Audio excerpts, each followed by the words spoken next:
नमस्कार. मी सौ सुगंधा बनोटे. उल्हास प्रभात न्यूज चॅनलमध्ये आपले स्वागत. श्री रत्नाकर महाराज संस्थान विश्वस्त व्यवस्था व श्री रत्नाकर महाराज गो संवर्धन चॅरिटेबल विश्वस्त व्यवस्था यांच्या वतीने संस्थापक अध्यक्ष श्री ओमकार महाराज नरेश महाराज रत्नाकर यांच्या संस्थेत मुख्यमंत्री एकनाथ शिंदे यांच्या उपस्थितीत इनगाव येथे 51वी दत्त जयंती महोत्सव साजरा करण्यात आला.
भाविक मंडळी असो, अगदी मुंबई, ठाणे, नाशिक इथून आलेली सर्व भाविक मंडळी या सर्व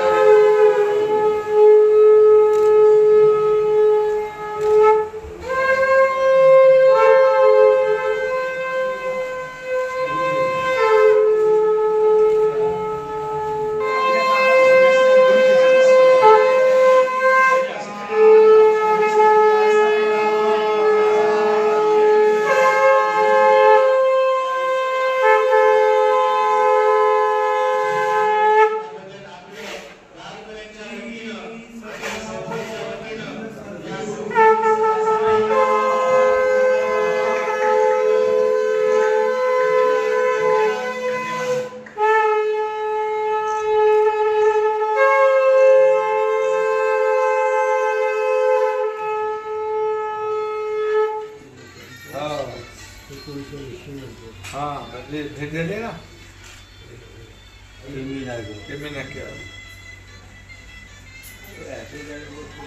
मला मी वाहत मात्र अरे नाही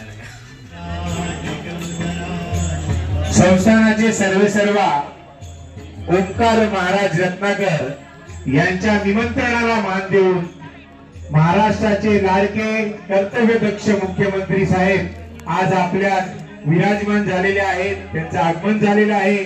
त्यांनी साईचरणी नतमस्तक झालेले आहेत. नाना महाराजांच्या समान विश्वस्त व्यवस्था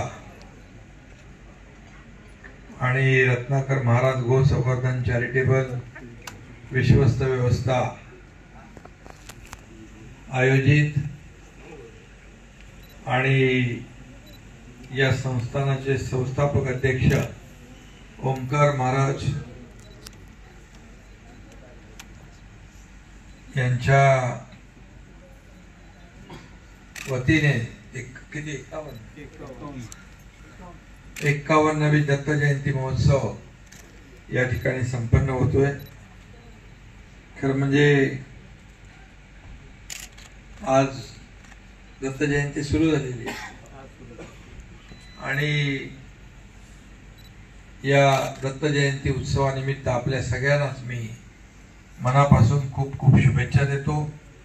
मनापासून आपल्या सगळ्यांना धन्यवाद देतो.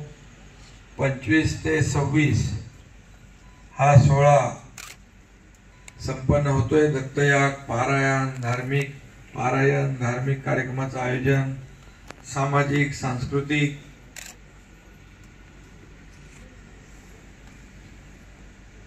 कार्यक्रमाचं आयोजन नेहमी या ठिकाणी केलं जातं.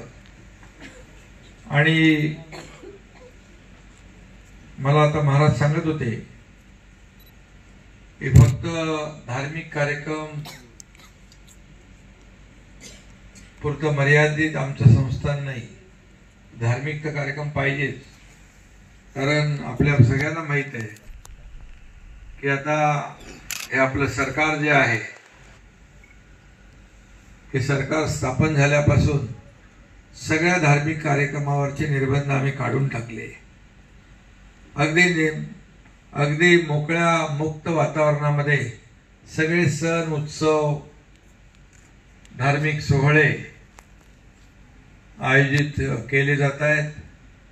ही आपली परंपरा आहे, आपली संस्कृती आहे. आणि सण उत्सव च्या माध्यमातून सगळे भाविक भक्त एकत्र येतात, प्रभू ईश्वराचं नामस्मरण करतात आणि दत्त जयंती मोठ्या उत्साहामध्ये आपल्या महाराष्ट्रामध्ये साजरी होते. ते मला आपल्याला सांगण्याची आवश्यकता नाही, पण मला देखील आजच्या या कार्यक्रमामध्ये सहभागी होता आलं हे मी माझं भाग्य समजतो. आणि आपल्या सगळ्यांना शुभेच्छा देतो.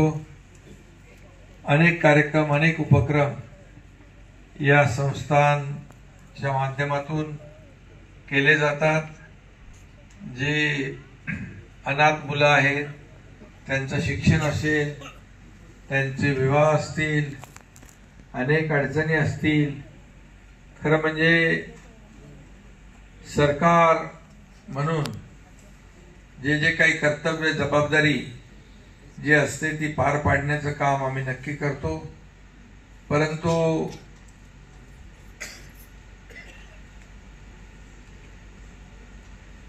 राजनीतीच्या वरती, त्याच्यावर हे धर्माचं अधिष्ठान जे आहे हे आमच्यापेक्षा वरती आहे. आणि आपल्या आशीर्वादानेच आपल्या सरकारचा कारभार आम्ही चालवत असतो. शेवटी छत्रपती शिवाजी महाराजांचा आदर्श असेल, दत्तगुरूंची कृपा असेल,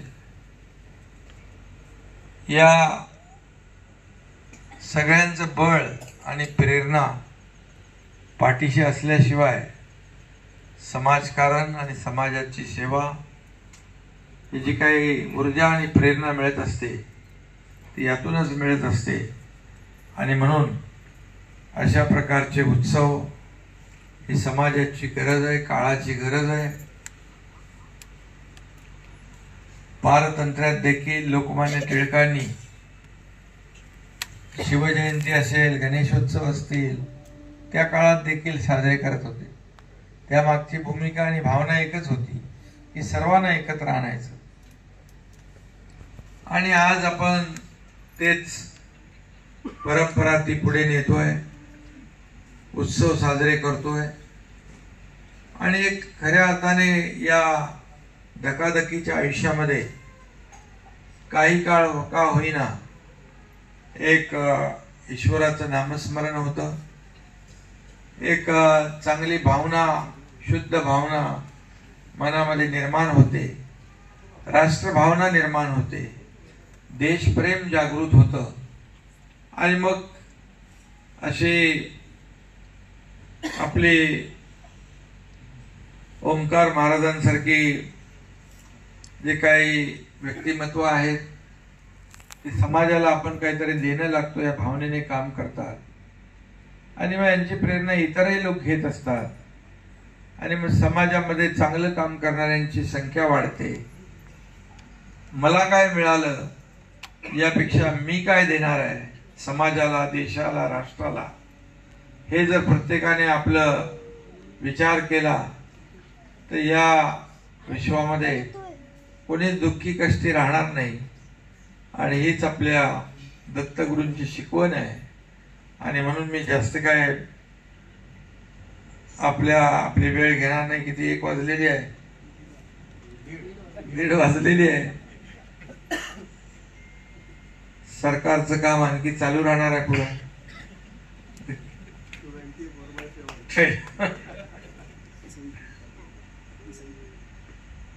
24/7 आता जबाबदारी मिळालेली आहे ती पार पाडायला लागेल. आणि ही 21वी पिढी आहे.